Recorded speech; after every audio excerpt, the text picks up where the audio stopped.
The warriors of an African tribe jump into action when a very dangerous cyclops attack their village. Their skills aren't enough to stop it, so they seek the help of a legendary monster hunter, who is getting ready to fight. But the origins of this story actually began many years ago. Teenage boy Jack was always in trouble because he was constantly angry and snapping at anyone over the smallest things to the point of actually getting violent. His teachers would always punish him with detention or extra exercise and make him apologize to his victims, but nothing was enough to make him stop. It wasn't always like that, though. Jack used to be a good boy that lived happily with his family until the fatal day they went camping. His parents had been dancing to music on the radio and Jack copied them with his sister, but the girl whirled away into the forest. Suddenly, a troll appeared and began eating the kid. Jack was so scared that he froze and could only watch. The parents rushed to help, but the troll ate the mother too. The father tried to retaliate and the troll quickly overpowered him, so right before dying, he told Jack to run. After watching his dad get eaten too, Jack ran as fast as possible and became the only survivor. Nowadays, Jack is in his 20s and still carries an anger that he unleashes easily. He's working on getting better though. He's got a job as a plumber, started night classes to finish high school, and sees Counselor Silverstein for guidance. However, any question asked by Silverstein just triggers another furious rant from Jack and no progress is ever made. Tonight Jack is arriving late at school, which is pretty usual for him and doesn't surprise Professor Crowley. Jack's girlfriend Eve does pass him notes to scold him for missing most of the class and not even bringing a pen, but Jack pays more attention to the other girls in the room. Tonight Crowley shows the students how sodium can make an explosion when put into water. As soon as the class is over, Eve rants at Jack for being so irresponsible, and classmate Joan comes to offer his notes to help but also to flirt with Eve. Jack is starting to get irritated but luckily before he can snap, Crowley calls him over. The professor also scolds Jack for always arriving late, but most importantly he asks for his skills as a plumber because he's having trouble with the pipes in his new house. A few moments later, Jack arrives at Crowley's place and meets his dog Waldo. The house is still being tidied up, and Crowley explains he got it super cheap because it has some nasty story behind it.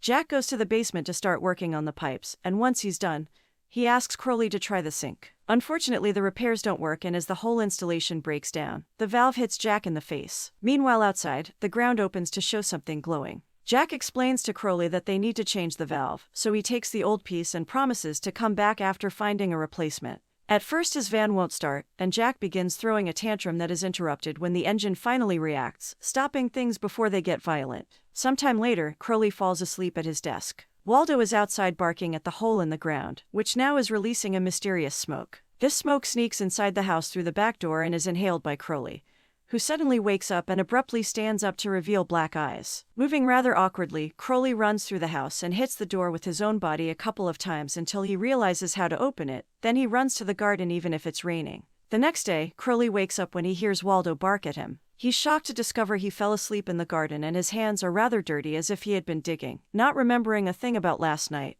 When he turns around, he confirms digging is exactly what he had been doing. The hole isn't very deep yet, but now Crowley is curious and rushes to get a shovel to finish what he started. After some more digging, Crowley finds the broken pipe and a mysterious box, which he proceeds to take out of the hole by chaining it to his truck. Once the box is taken into his office, Crowley opens it and finds a human skeleton. He gives a leg bone to Waldo then looks more closely to find a huge surprise. Inside the ribs, there's a black heart still beating. A wary Waldo barks at it but Crowley picks it up anyway and tries to make it stop moving. However, this only gets his fingers covered in goo. Suddenly his hand moves on its own and pushes the heart into Crowley's mouth, forcing him to swallow it whole before falling unconscious. Meanwhile, Jack goes to the hardware store to get a new valve. The clerk Howard is shocked to notice the valve is a model he hasn't seen in years, and when Jack says where he found it, Howard is terrified. He asks the boy to come back tomorrow for the new piece and promises to share the story about the curse behind that house. Back to Crowley, he wakes up with a burp on his office floor. He can't stop scratching his chest and feels extremely hungry, so he goes to check the fridge. He tries the lettuce and spits it out, but ham and milk he adores. It seems he's ravenous for animal products only. In the evening, Jack arrives at class on time and the one to arrive late is Crowley, who looks like a complete mess. His clothes are dirty, he keeps on burping and scratching his chest, and there's still food in his hand. When one of the students asks if he's sick, he just laughs and says a little. Then Crowley turns to the blackboard only to start writing nonsense, causing everyone to laugh right before he throws up all over the board. Crowley tries to clean it with his sleeve and decides to end the class for today. Outside, Joan tries to flirt with Eve again. When Jack walks by, Joan tells him he has to treat Eve better and insists Jack needs to relax, not letting him go until they have a talk. Growing irritated, Jack hits him in the throat, and now he has to drive Eve home while she yells at him for being violent during the whole trip. Crowley goes home too and arrives with a bucket of fried chicken because he can't stop eating. Waldo won't come closer to receive his master and barks every time he sees him. Crowley ignores him and goes looking for more food, only to stop when he feels a weird sensation in his stomach. A bump on his shirt begins moving on its own and suddenly, a tentacle comes out of his body. Freaking out, Crowley grabs it with both hands and struggles against it until he can find a pair of scissors to cut it off. Afterward, Crowley checks the fridge, but there are only vegetables left. Since Waldo won't stop barking at him, Crowley chases after him to have him for dinner. The following day, Jack tells Silverstein that he thinks he should move to another country to start over. Silverstein points out Jack is only trying to run away from his problems and insists they should talk about Jack's family tragedy. Jack doesn't want to talk about it because everyone makes fun of him for saying he saw a monster, and he still feels guilty for running away. Silverstein says that's exactly the source of Jack's anger. He can't forgive himself. Later, Jack goes to see Howard to get the new valve. Howard freaks out again, and after having a strong drink, he shares the story. When he was a little boy, Howard went to live in that house with his uncle Emmett. This man worked as a researcher and he traveled the world collecting things. An item he brought from Japan was a black heart sealed in a glass case, and little Howard was fascinated by it. The legend said many years ago a demon had crept its way into our world with the purpose of spreading evil among humans. A group of men destroyed the demon and its heart was kept as a trophy, but it was said evil still lurked in it. It passed through many hands and shops until Peter bought it at an antique store. One evening, little Howard was looking at the heart and accidentally dropped the box, cracking the glass. Later, smoke started to sneak out of the box and took over Peter's mind, making his eyes go black. Just like Crowley, Peter began behaving weirdly, feeling constantly hungry and eating enough to feed a small country. Little Howard was getting scared and checked the box, only to find it empty. Sometime later, Howard heard noises outside and discovered Emmett eating their dog. When Howard came closer, Emmett bit the kid and ate his hand. Terrified, Howard managed to pull his arm away and run into the house, where he searched for his uncle's rifle and used it to kill him. Afterward, Howard put Emmett in a box to bury it in the backyard, and he was sure he could still hear the heart beating. Jack doesn't understand how a kid could drag Emmett into a box and dig without a hand, so Howard shows him his hook replacement to prove it. This is still not enough to make Jack care, and he leaves after paying for the valve. Later at school, Jack tries to apologize to Eve for last night, but this only triggers an argument that ends with Eve wondering if they should see other people. Jack doesn't hesitate to accept a breakup, causing Eve to get offended by how quickly he was ready to get rid of her. When they enter the classroom, they find Crowley sleeping on the desk and his sleeves stained with blood. Two students drop a heavy book on the table and the noise wakes Crowley up. After belching, Crowley walks around still scratching his chest and looking disorientated. He also throws up again, and as his stomach gurgles, he loses control of his arm. A worried student approaches him to check on him, but Crowley pushes her away, hurting her. Then he turns to reveal there's a giant tumor growing on his chest, not to mention he's spitting blood. The students run away in fear and Jack makes sure to help the hurt girl walk away as Crowley falls to his knees. His body begins transforming into an extremely grotesque form and tentacles come out of his back, which he sends down the corridors to capture the students. Jack, Eve, and the girl hide in a classroom, and Jack manages to close the door right when a tentacle tries to enter, cutting its tip.